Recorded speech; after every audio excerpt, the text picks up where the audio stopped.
ورجعنا لكم ومكملين باقي فقرات مصر الحلوة. عندنا رئيس، والرئيس دلوقتي موجود في قصر الرئاسة بيدير شؤون البلاد. الرئيس قال ان الشعب المصري كله هيبدأ عمله من الساعة 5، وشوفنا وزارة بتحلف اليمين الساعة 7، وشوفنا وزراء النهاردة مطلعين قرارات العمل في وزاراتهم الساعة 7. لكن المنظومة دي منظومة إدارة العمل داخل مؤسسة الرئاسة، وإدارة منظومة العمل ما بين العلاقة ما بين الرئيس والوزراء والبروتوكولات، كل ده احنا عايزين نتعرف عليه من خلال ضيفنا النهاردة في مصر الحلوة، اللواء شفيق البنا، رئيس قطاع الشؤون الفنية والإدارية برئاسة الجمهورية سابقا. مساء الخير سيادة اللواء، مشرف النور يا فندم. أهلا وسهلا. الله يخليك يا فندم. عايزين نتكلم الأول في قصر الرئاسة. يعني الناس يمكن شافت قصر الرئاسة يعني في تنصيب الرئيس السيسي، شفنا المشهد الجميل او شفنا المشهد الجميل للاتحاديه، ويمكن المشاهد دي كانت غايبه عننا وما كناش بنشوفها. فمصر وقصور الرئاسه المصريه اللي احنا حبينا نبدا حلقتنا دلوقتي. المشاهد اللي سيادتك شفتها دي غير مدرجه في تاريخ رئاسه الجمهوريه. يعني كانت اول سابقه تحدث اول مره. يعني سياده الرئيس السيسي هو اللي عاملها، هو اللي وضعها من خبرته في المراسم العسكريه. لكن ده ما كانش موجود قبل كده، ما يحصلش الا اذا كان في ضيف جاي بيستقبلوه، حد غريب يعني. لكن في العادة بيسلم رئيس يمر بنفس مراحل الضيوف، لا ما كانش موجود الكلام ده. بروتوكوليا من حق سياده المشير في الوقت ده انه كان يضيف بعض المراسم دي يا فندم؟ يضيف المراسم من حقه. على فكره في فرق بين المراسم والبروتوكول. طب الاثنين. المراسم هو ما يجري خارج القصر، كان في برضه حاجات خارج البروتوكول ما يجري داخل القصر. يعني نقعد على الترابيزه ازاي، ده بروتوكول. انما بره اللي بيجرى بره ايه؟ بس الشعب انبسط لما شاف المشهد وشاف المنظر وحس انه قدام دوله ما كانش بيشوف ده زمان قبل كده. اشعرنا بان مصر اصبحت ليها هيبه طبعا، وان رئيس الجمهوريه اصبحت له هيبه. انت طالع من رئيسين في السجن، فطبعا انت جاي بتشوف بقى الرئيس الثالث شكله ايه. لا وبعد كده الرئيس بيسلم رئيس، يعني من رئيسين في السجن لمرحله جديده بقى، مرحله جديده خالص. فموضوع جديد خالص علينا كمصريين، والحقيقه سياده الرئيس السيسي عمله باخراج جميل يعني. كمان شرفنا قدام العالم كله، اظهر قد ايه مصر، وارسل بيها رساله قويه جدا للعالم كله. امبارح سيادتك انا بتفرج في التلفيزيون على مطار الغردقه، المطار مليان على الاخر الحمد لله. فطبعا ادي بدايه الرساله، رد فعل الرساله. كان في خبر في الفتره اللي فاتت في بعض الصحف بيقولوا ان هيفتح بعض القصور الرئاسيه لزياره المواطنين. انا استغربت الخبر ده جدا، بمبلغ 200 جنيه للتيكت للتذكره، وهيكون في تصوير داخلي من مصور. هل هو مش اهدار القصور دي يا سياده اللواء؟ القصر الوحيد اللي ممكن يفتحه للسياح او للناس تشوفه هو قصر عابدين. لا ما للاسف ده كذا قصر، يعني كان في اسم كذا اسم ما عندوش. وهيفتح قصر القبه قصر عادي، بانوهات وبتاع وستيل الفرش والكلام ده عادي، اللي كان قاعد فيه الملك فاروق. لكن قصر عابدين ده هو اللي تحفه، كل اوضه تراث تاني خالص عن الاوضه اللي بعدها، بتحكي تاريخ، فبتحكي حاجه تانيه خالص. لو هنفتح كله هتفتح بعض الاجزاء منها صاله الطعام وحتى هو ما كانش مستخدم خالص. قصر عابدين يعني كان مقفول، ولما جه السادات وامر بعمل صيانه واصلاح للقصور، فتم اصلاح القصور. كان اصعب حاجه فيهم هو قصر عابدين، في جناح كامل ده، يعني كل غير الصالون الثاني، كل اوضه نوم غير اوضه الثانيه، غير طرز مختلفه ورائعه. يعني دي فعلا حاجه اثريه. تعاملت مع رؤساء سابقين وشفت حضرتك مرحله جديده، ايه الفروق اللي قدرت حضرتك تكونها في مخيلتك من المشهد الحالي عن المشاهد السابقه؟ المشهد الحالي اهم ما يميزه كان في اول خطوه، وهو اعطاء رساله قويه للعالم كله ان مصر قد ستعود الى موقعها الطبيعي، سواء كان في افريقيا سواء كان في اوروبا، في كل العالم مصر راجعه تاني. الرؤساء اللي فاتوا ما كانش يهمهم هذا الامر قوي، يعني خلاص مصر ليها تاريخ وخلاص. اللي فاتوا من اول مبارك ولا هنقول اللي فاتوا من بعد مرسي؟ لا هو كان الرئيس السادات، انا حضرت مع الرئيس السادات. الرئيس السادات طبعا كان في ظروف خاصه، كنت حضرت معاه حرب 73، وبعد حرب 73 بقى كان عاوز يجني ثمره الحرب، فابتدى يناور ويلعب مع الامريكان ومع الاسرائيليين بحيث يوصل لانه يجني ثمره الحرب ويحرر ارض مصر. انا شخصيا، وده تفكيري الشخصي، ان السادات لما عمل كامب ديفيد كانت زيها زي معاهده هدنه، عبال ما يلملم البلد اقتصاديا وعبال ما مصر تقف على رجليها. لان اعرف مثلا ان السادات كان عامل مشروعات تنميه في سيناء وكان بدأ فعلا فيها، وهو اللي عمل موضوع ترعه السلام اللي تعدي من تحت القناه. طب انت لو هي اخر الحروب يعني انت بتعدي اللي هناك ليه؟ ايه؟ كان في 82 قريه هتشتغل عليها ترعه السلام، كل قريه ليها مخبأ بالخرسانه المسلحه تحت الارض بمساحه البيت.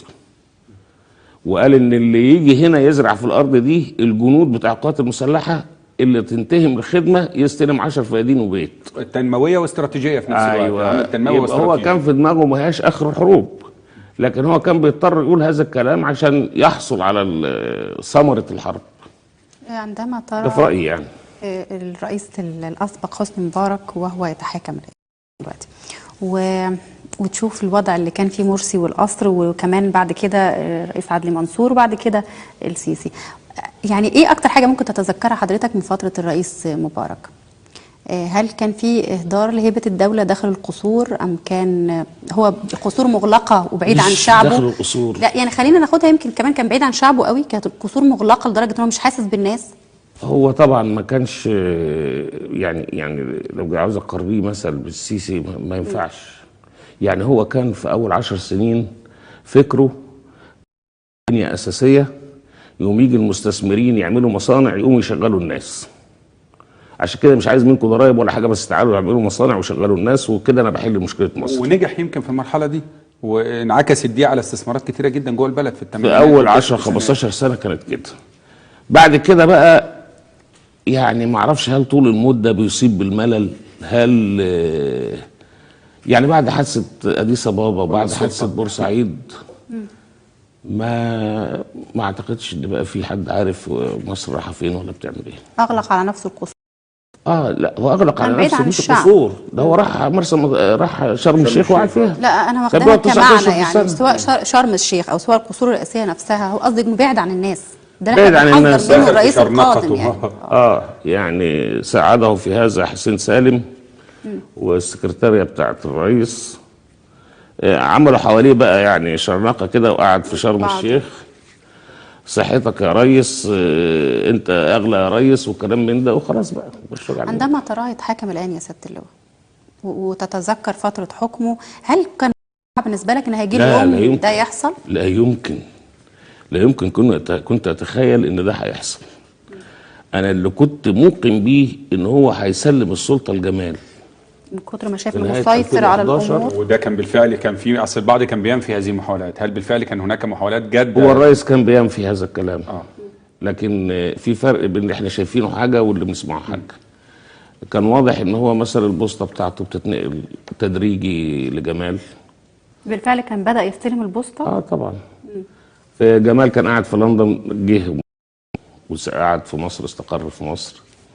ابتدى جمال بيكلم الوزراء ويدي تعليمات. لجنه السياسات كانت اكبر دليل، ابتكار لجنه خاصه. السياسات جت نتاج ما حدث في مصر. يعني هو كان فعلا بيدي توجيهات للوزراء، والوزراء تيجي تقابله والكلام ده والبوسطه ويمضي لهم، وبعد كده قننوها بانهم عملوها لجنه السياسات.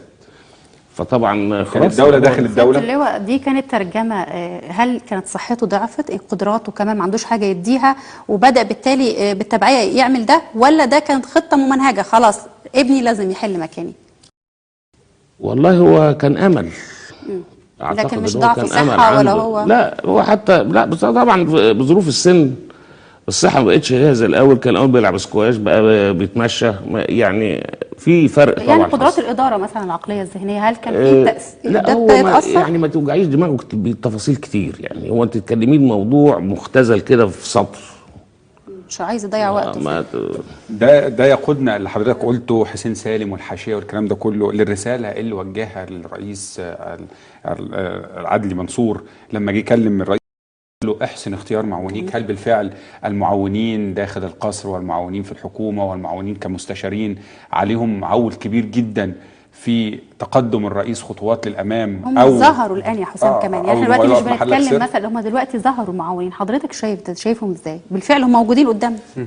لا، هو تقصدي بالمعاونين الوزراء؟ هو حضرتك ليك تعليق على الحكومه هنا؟ او حتى كمان مش وزراء، او حتى مستشارين في حد ذاته يعني. لا، مستشارين لسه ما عينش مستشارين. يعني هل هنا مساله احسن اختيار معاونيك كانت رساله للي شفناه في السابق؟ بالظبط. بس في ناس من الرئيس قبلت استقالتهم. كلهم قبلوا.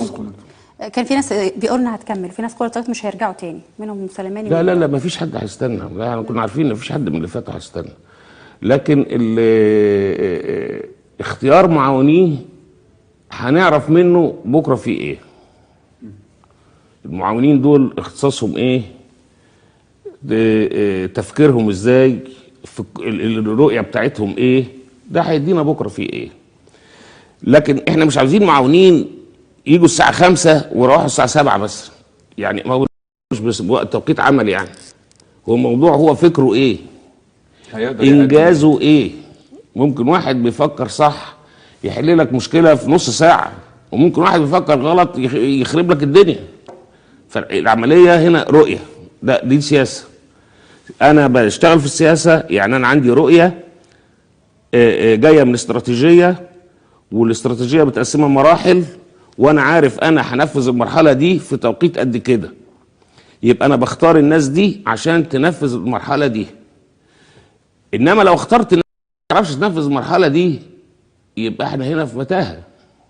طبعا بالنسبه للحكومه، الحكومه تشكيل الحكومه الجديد، وحضرتك شايف حاجه موجوده ده هينفذ اراده الرئيس؟ انا شخصيا صدمت في الحكومه الجديده. بمعنى لان انا يعني عشت امال واحلام الرئيس السيسي، وكنت بدرس كلامه كويس قوي واسمعه مره واتنين، وكلامه كان يحتوي يعني حتى التنميه كان بيقولوا هنعمل قفزات للتنميه مش مجرد تنميه. عبد الناصر عمل التنميه، بنى 1000 مصنع في 5 سنين، فلما يجي يقول قفزات يعني هيبني 1000 مصنع في السنه. تمام. فده اللي انا متوقعه. اما اجي ابص على الوزراء، ايه السي في بتاعهم دول؟ دي عمليه ترقيه موظفين.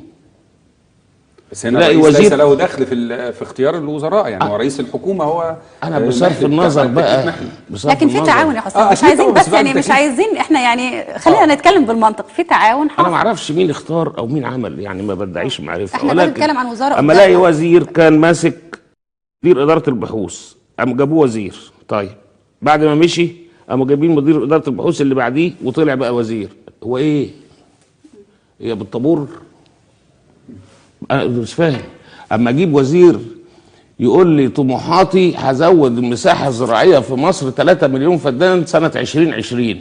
نعم، ده هي المفروض 2015 تزيد 3 مليون. انت بتتكلم في ايه؟ لا، في وزير قال اعمل لكم مفاجاه على اخر الشهر. انا ما فيش حاجه اسمها مفاجاه، هو في تخطيط وفي استراتيجيه وفي ناس كلمه مفاجاه من وزير.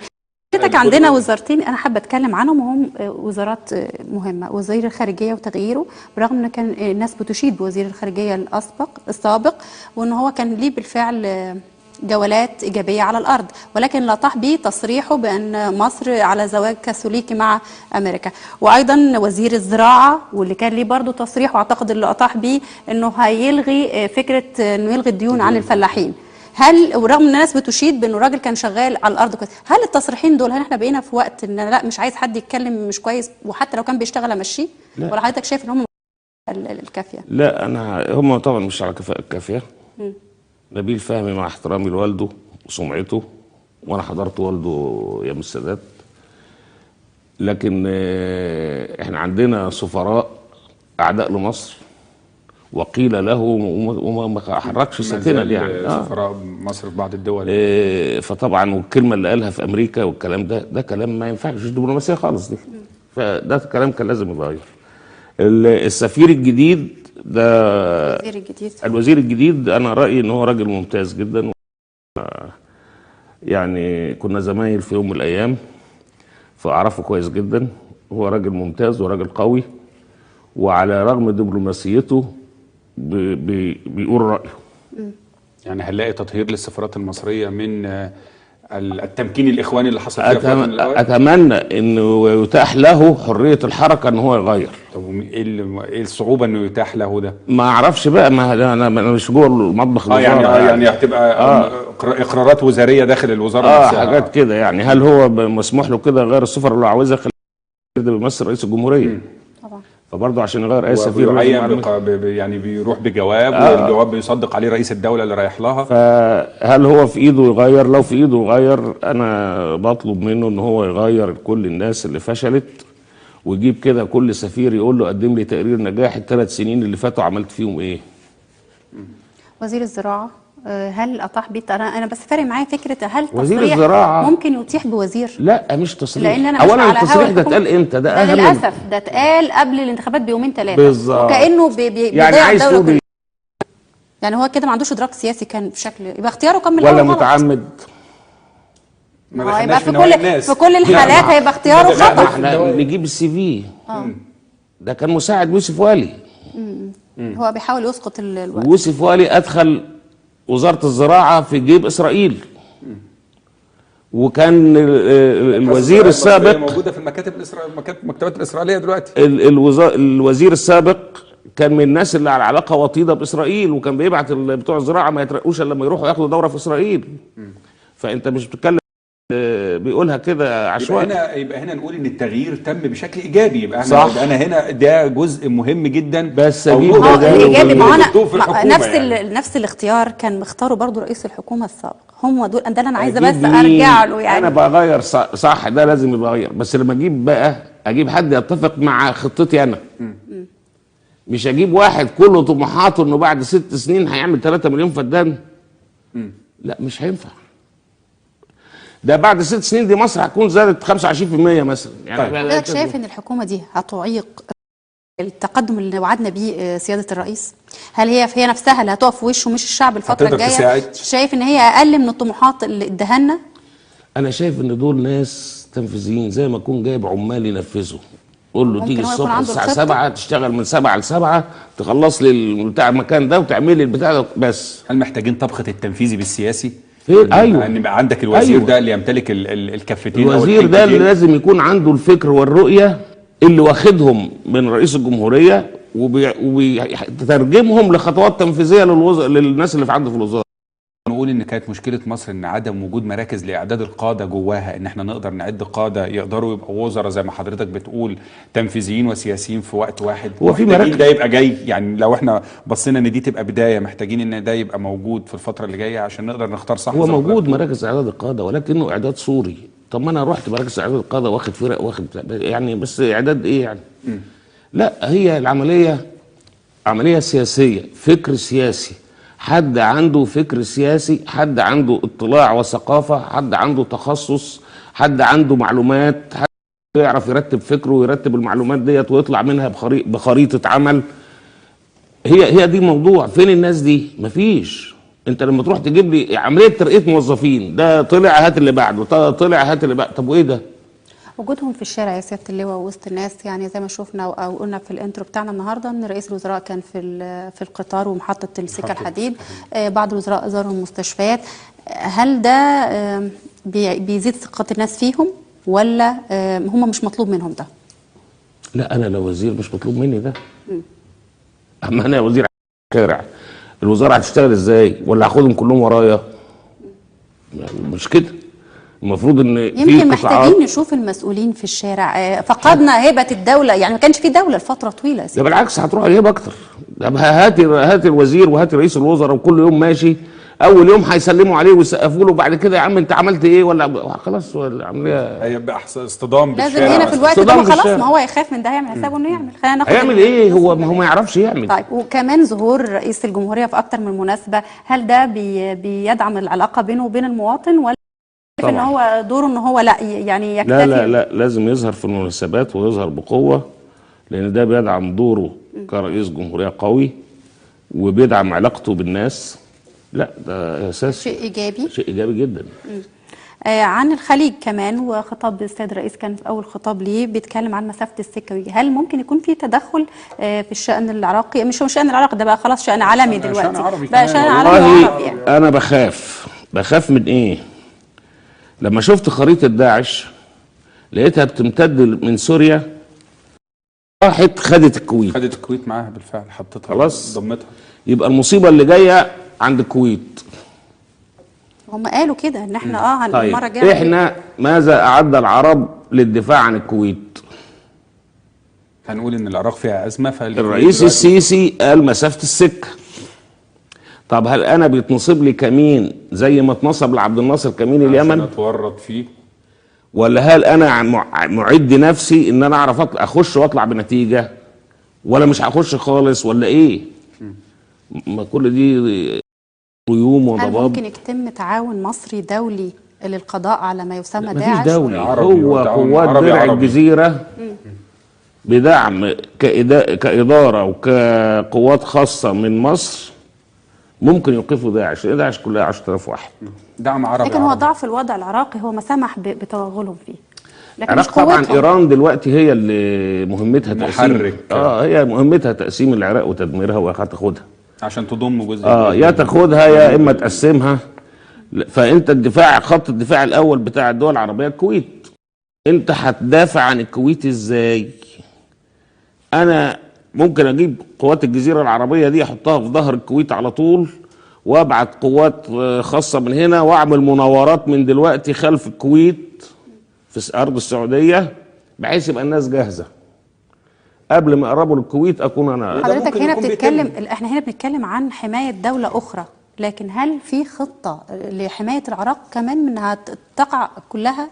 لا انا ما اعرفش العراق. العراق دخلت ضمن خطه لكن التقسيم خلاص يعني. ما فيش الخطة فايده. دلوقتي دخلت التقسيم دي ضمن انا شفتها 2002 في الكونجرس الامريكي، شفتها بنفسي والراجل بيتكلم وانا الراجل ده مجنون ولا ايه ده؟ وتحقق. لما تشوف اللي بيحصل ده لقيته سياده بجد. اللواء، وتشوف وضعنا ان احنا كمان بنتقدم كمصر، كنا ممكن يعني الناس كانت شايفه ان احنا ممكن نبقى زي دوله من الدول دي، ليبيا، العراق. طبعا هل كان كانوا هم بيأملوا. بالسذاجه لا، دي لولا- ان لا، مصر كانوا كانت بيأملوا في لحظة من تحصل اللحظات. الدول دي كمان؟ لولا المخابرات العامه والقوات المسلحه اجهزتنا المحترمه. ما كانت مصر تكون مصر. انا عايز اخد حضرتك نقطه مهمه. الرئيس السيسي اتكلم وقال النهضه بالنسبه لاثيوبيا تنميه، فهو بالنسبه لمصر حياه.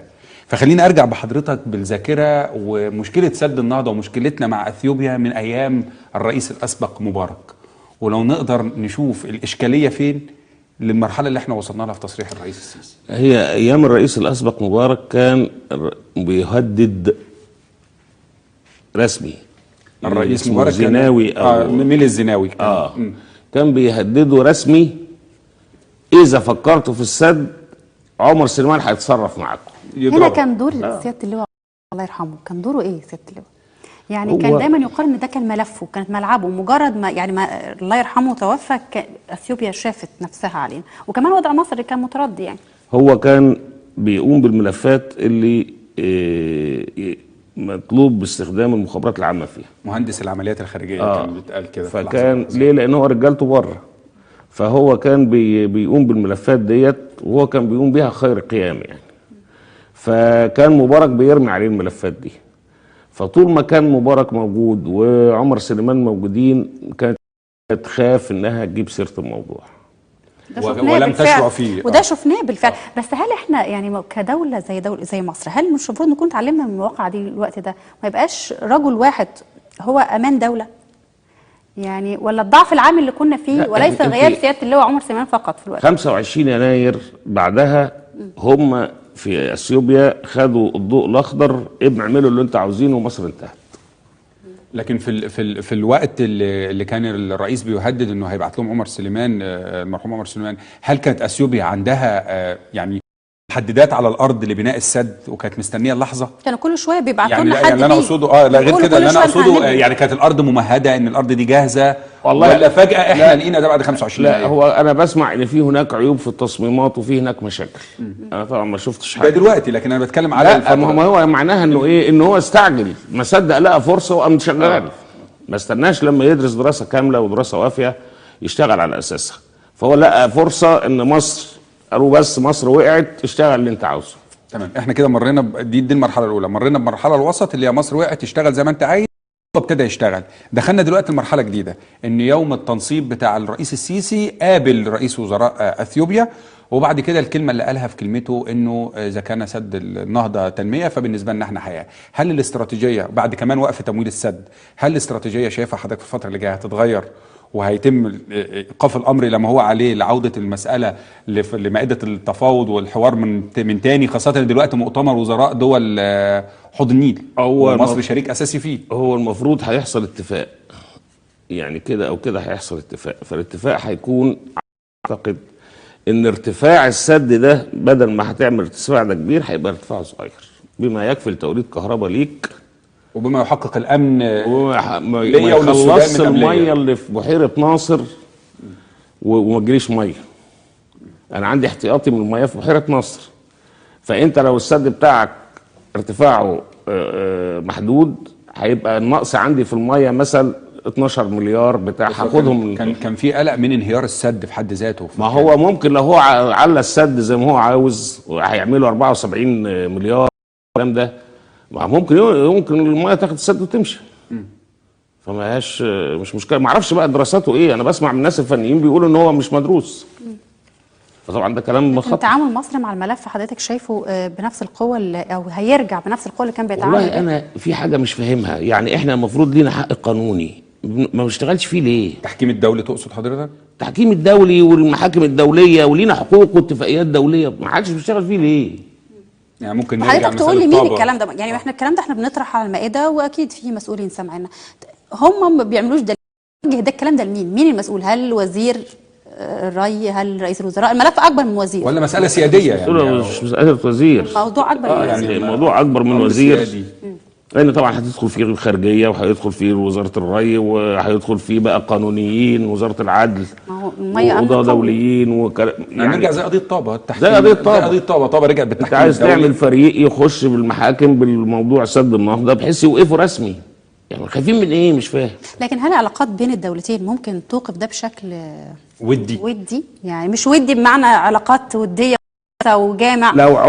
لو عدتي قويه. ما هو ده انا بتكلم، هل قوه مصر لو مصر رجعت قويه وشعرت اثيوبيا بعوده مصر ممكن.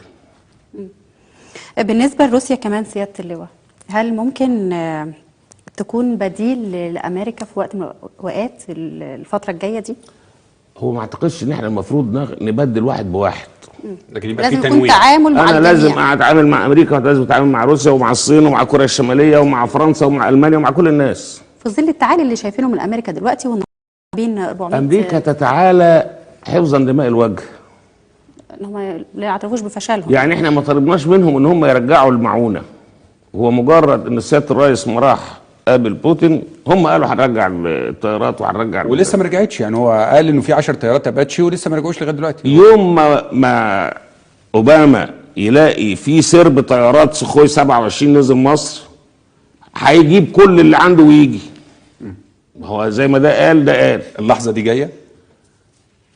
اتامل في هذا. يعني ما كان اوباما تجاه مصر بعد فشله مع الاخوان، هل هيدعم ولا هيؤخر الدعم ده على قدر الامكان؟ هيؤخره على قد ما يقدر، ولو لكن هيجي في وقت هينتظر المرحله الدعم الروسي. سيادتك يوم ما يظهر في سماء مصر سرب واحد من سخوي 27 اللي هي الطيارات الروسيه. الطيارات الروسيه اوباما هيجيب الطيارات ويجي بنفسه. الطيارات دي جايه انا ما اعرفش. لا انا ما اعرفش. لكن هل برؤيه حضرتك يعني وبعد خلاص وبعد انا لو مسؤول كنت لازم اعمل كده. لو روسي ولا مسؤول؟ لو مسؤول مصري كنت لازم اروح اتفق على كده. اتفق معاه يا عم انا حافظت لك على السلاح الروسي من حرب 73. ان في اتفاق على صفقه سلاح او صفقه الكواليس. ما هو ممكن معلومات مسربه يعني. انت في انا اروح له اقول له انا حافظت لك على السلاح الروسي اهوت من سنه 73 موجود، تعالى حدث لي السلاح اللي عندي كله الروسي. انا عندي من 30 ل 40% من سلاحي لسه روسي، فيقدر هو يجي يحدثه لي، هيغير فيه اجهزه ويحط يركب فيه حاجات. واصبحت امام تنويع لمصادر السلاح عندي. واصبحت امام تنويع. في نفس الوقت اقدر اطلب منه انا عندي طيارات المجلس شغاله وعندي، طب هجيب منه بقى الطيارات الجديده، هجيب منه حاجات جديده بعد ما يعمل لي الكلام ده. فطبعا ده ممكن هيجبر اوباما على انه يجري جري يجي لك. تحسين العلاقات مع مصر، لتحسين العلاقات مع مصر يعني. زيارة العاهل السعودي للقاهرة بكرة، وكمان مؤتمر المانحين، وشايف حضرتك ده يعني تأثيره على مصر الفترة الجاية؟ ده زيارة العاهل السعودي ده يعني رسالة قوية جدا. يا أيها الغرب أنا في كتف السيسي.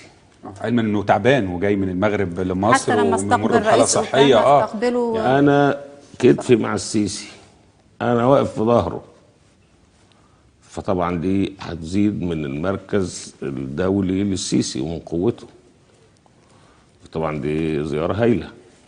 بالنسبه للبرلمان سياده اللواء الفتره القادمه، شايف مدى تطور الشعب المصري واستقباله للديمقراطيه؟ هل هيبقى في فرق في البرلمان الجاي من البرلمان اللي شاهدناه الفتره الاخيره؟ هل الناس عندها الوعي الكافي ان احنا نوصل لبرلمان فعلا يستحق الشعب ده بعد كل المعاناه 3 سنين؟ انك تجيبي برلمان ما فيش فيه واحد يعرف اللي جنبه. بمعنى عددهم كبير؟ بمعنى ان اولا لغايه دلوقتي القانون الاحزاب عايزه تراجع تعيد تاني. الدوائر لسه ما طلعتش ومش عارفه هتعمل على التقسيم الاداري الحالي ولا التقسيم الاداري الجديد بتاع 33 محافظه. نسبة الناس للدوائر قد ايه؟ هل هي نسبة سكان ولا نسبة قاعدين؟ في علامات استفهام كتير. هيطلع في الاخر ايه؟ فجأة هيقولوا الانتخابات يوم كذا وكل واحد يقدم ورقه وكل الناس هتروح تقدم ورقها، وهنقع بقى في هيصه بقى ما اعرفش تنتج عن ايه يعني.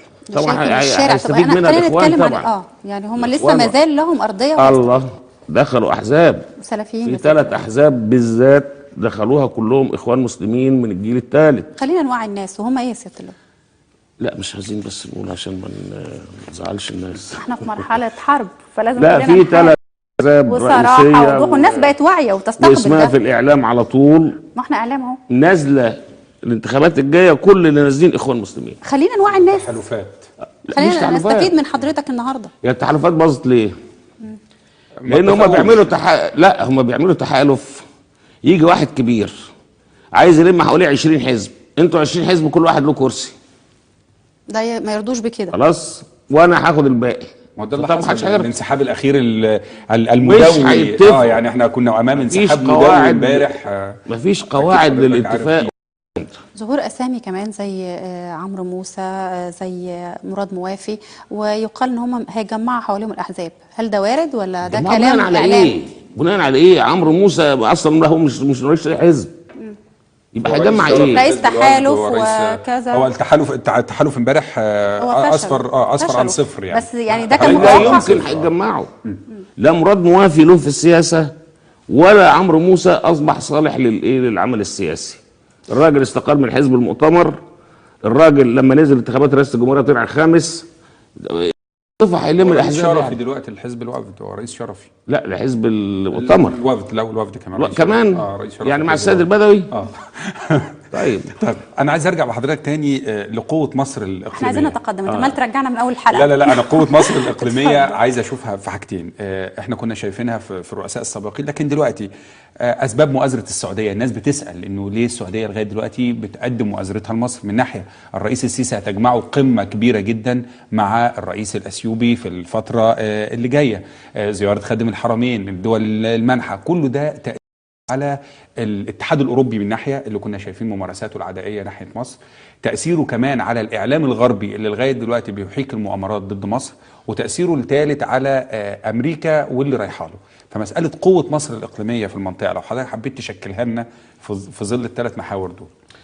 قوه مصر الاقليميه بالتفاف العرب حولها، ولا يعني ان مصر تبقى ترجع تاني لريادتها ان هي القائده؟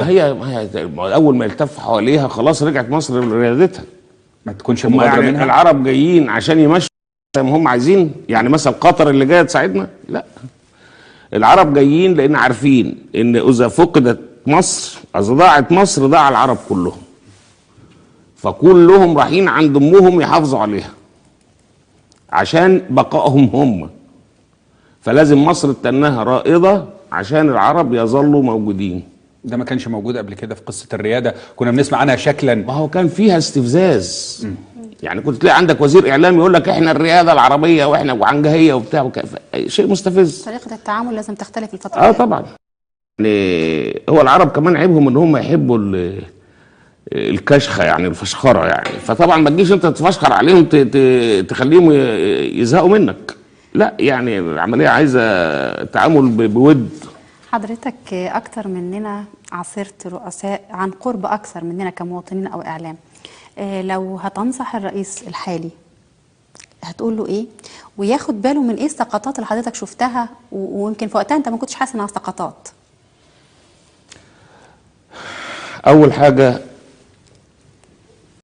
اختيار معاونيه، عدم التفريط في صحته، لأن الصحة تاج على رؤوس الأصحاء لا يراه إلا المرضى. بمعنى إيه عدم التفريط في صحته؟ يعني أنا شفت حسني مبارك وهو لو سلم عليك يكسر إيدك في بدايته جدا يعني. وشفته في وقت اللي هو مش قادر يجري، يا دوب بيمشي. طب ده زمن ولا تعامل غلط مع الصحة؟ يعني ده زمن، وطبعا ده ولا أعباء دولة؟ لا، ده زمن. تعامل خاطئ يعني. أنا عرفت ده زمن. وزي ما شفت جمال عبد الناصر مات عنده سنة وقيل لي انه مات عشان بيقرا تقارير كتير. يعني قعد يقرا تقارير لغايه لما قصف عمره. اتقال لي كده، جاله سكر ومش عارف جاله ايه ومات. طبعا هي مش كده، لكن هو ما تحملش نفسك كل، يعني لا يكلف الله نفسا الا وسعها. خليك في، يعني في حدود ما تستطيع وتؤدي العمل بسهوله. الضغط العصبي والنفسي على رئيس الجمهورية أسوأ شيء، لأن خلي بالك هو حساباته كتير قوي. كل كلمة دلوقتي بيقولها بقى مرتبط إنه لازم ينفذها. فبقت كل الكلام اللي قاله ده تعالى بقى فين؟ فهو خايف اليوم اللي هيجي الناس تقول له فين اللي قلته؟ ما تحججليش. ضغط عصبي على نفسه. ايه كمان يا سيادة الرئيس؟ فلما تختار معاونين لازم تكون معاونين تتحلى بالصدق والامانه، لان المعاونين دول ياخدوه يمين ياخدوه شمال. من هو الاقرب يعني؟ لا، من هو الاكفأ بقى؟ الصدق والامانه. الصدق ده شيء مفتقد دايما حول الرؤساء. المعاونين وصحته، ايه كمان يا سيادة الرئيس؟ المعاونين وصحته والمستشارين وكفاءتهم. عندك ناس كفء انها تنفذ لك اللي في دماغك. ما تجيبش ناس عشان فلان الفلاني والله ده وقف معايا موقف قبل كده كويس انا هجيبه في المنصب الفلاني. ما ينفعش كده. هو قال ما عنديش فواتير سداد الحد، هو اجاب على النقطه دي طب اثناء حواراته قبل الرئاسه. واتمنى ان هو يتنوا على كده. ما تعينليش واحد مستشار عشان له موقف كويس عجبك قبل كده. ايه تاني يا سيادة الرئيس؟ هو طبعا بيعيد تنظيم الرئاسه على ما اعتقد. يعني بحيث يشغلها بالطريقه اللي هو شايفها وده حقه. في طريقه معينه حضرتك تنصحه بيها هتكون اقرب لمعاونته، هتسهل عليه مهمته؟ انا بحب طريقه عبد الناصر. كان الناس اللي شغالين مع عبد الناصر لسه في الرئاسه. الراجل بيشتغل دوكيومنتري، يعني بمستندات، مش المقابلات نقعد انا وانت في الجنينه نقول كلمتين وكل واحد مشي ومش عارفين بقيه الناس مش عارفه ايه اللي حصل. لا، ده كان عنده اجتماع مجلس الوزراء، كان بيروح يحضر في قصر القبه اجتماع مجلس الوزراء عشان يسجل لنفسه وللوزراء الاجتماع، عشان لو عايز حاجه يرجع للشريط هو كان قال ايه. شايفين في اجتماع كان بيحاسب الناس من الرئيس والوزراء، فكان بيحاسب الناس على كل كلمه بتتقال. اي مقابله واحد داخل له اول ما يخرج من عنده بيروح يملى استماره مقابله، الرئيس قال لي ايه وطلب مني ايه وقلت له ايه ووعدته بايه والكلام ده، وتحط في ملفه. يبقى بعد كده لما يجي الرئيس يقابله قبل ما يقابله يخش له الملف بتاعه انت قابلته قبل كده وقال لك كذا وحصل كذا وحصل كذا، يقول له انت مش حاطط ملف هاتوه. يستكملوا الحوار بقى، مش هنرجع أيوة. نفكر بعض من الاول وناخد وقت الرئيس في لان انا مش مفروض ان انا اشيل كل الشغل في دماغي. صحيح. لا، الشغل مستندات موجوده محفوظه، وما حملش نفسي اعباء ان انا كنا قلنا ايه مع ده وقلنا ايه مع ده، مش عارف 34 وزير. انا عجبني طريقه عبد الناصر في الكلام ده. عبد الناصر كان عامل جوب ديسكريبشن او توصيف وظيفي لكل الناس اللي في رئاسه الجمهوريه. يوم ما رحت انا في 6 اكتوبر 73 بفتح درج مكتبي لقيت التوصيف الوظيفي وطلعتها. كان في عبد المجيد فريد امين عام رئاسه الجمهوريه عامل توصيف وظيفي في حاله كذا يبقى المفروض تعمل كذا تعمل كذا. الفترة اللي فاتت او الرؤساء اللي كانوا بعد كده ما كانش فيه ده؟ لا ما كانش فيها. ده استسهال ولا؟ لا ده يعني كل واحد عايز هي مصر يغير كلها ما فيهاش توصيف وظيفي.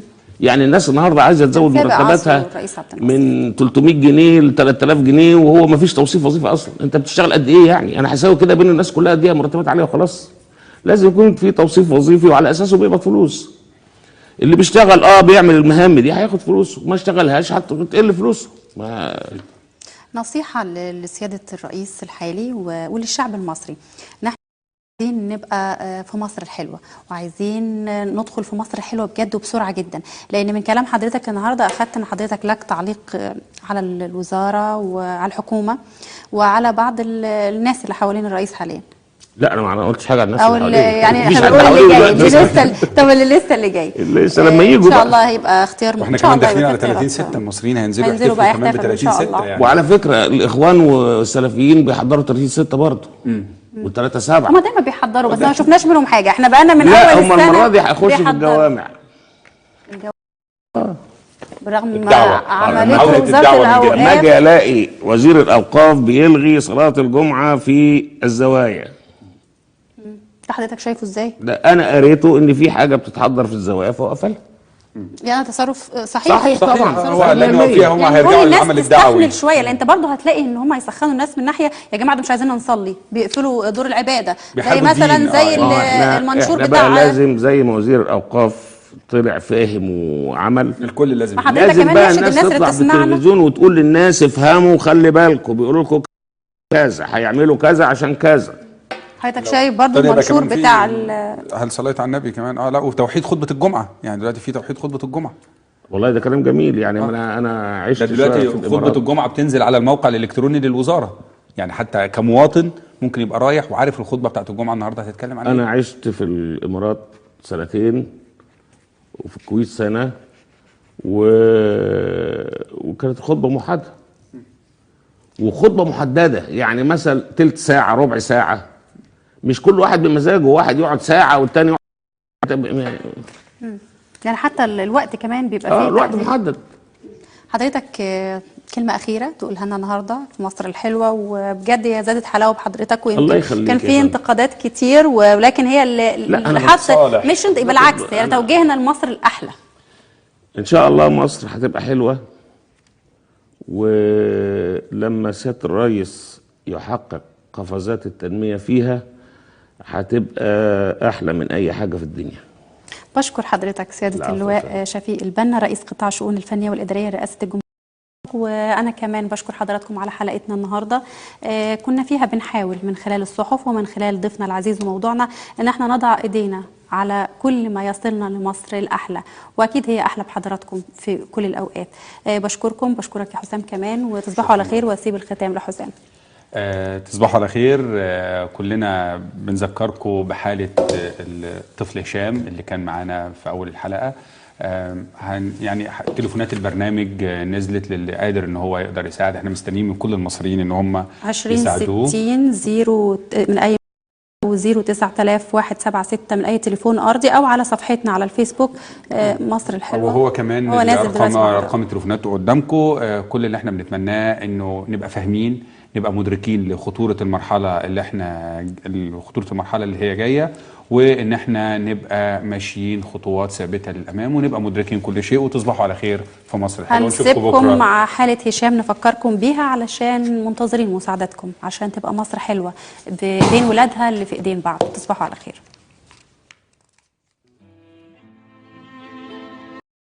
مدرسته عادي، مفيش اي حاجة، وكان كويس جدا.